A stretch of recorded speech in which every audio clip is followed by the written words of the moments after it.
আসসালামু আলাইকুম নমস্কাৰ দৰ্শক আপোনালোকৰ মাজলৈ আৰু এটা বক্তব্য লৈ আহিলোঁ আপোনালোক ভিডিঅ'টো স্কিপ নকৰিব ভিডিঅ'টো চাওক কি কৈছে দাদাজনীয়ে কি সুধিম আচলতে এনে আবেগিক এনেকুৱা মুহূৰ্তবিলাকত তেওঁলোকক প্ৰশ্ন সুধিবলগীয়া একো নাই অকল মই বুলিয়ে নহয় আৰু গোটেই অঞ্চলৰ গোটেই মানুহ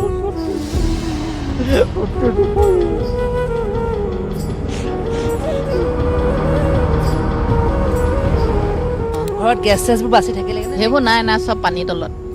এতিয়া মাত্ৰ জীয়াই আছোঁ আমি মানুহকেইটাই কুকুৰা সেইটোহে বাচিলে বাকী নেবাচিলি আৰু ড্ৰেছিং আছিলে আপোনাৰ চৌকেছ যেতিয়া পানী শুকাইছে এতিয়া আহিছোঁ বাইক কি কয় আপোনাৰ এই শ্ব'কেছ তাৰপৰা গড্ৰেজ চব ভাগি ছিগি পৰি আছে তলত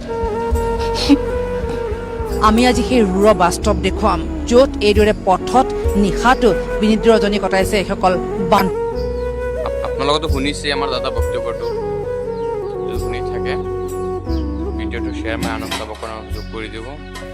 দাদা একো ক'ব পোৱা নাই দাদা বহুত কান্দিছে দাদা কান্দা দেখি পেলাই নিজকে বহুত বেয়া লাগিছে আপোনালোকে দাদা দুখখন যদি বুজি পায় অকণ শ্বেয়াৰ মাৰি আনক অকণমান চাবলৈ সুযোগ কৰিও দাদা সেইটো অকণ সহায় পায় এইটো আপোনালোকক কামনা কৰিছোঁ ধন্যবাদ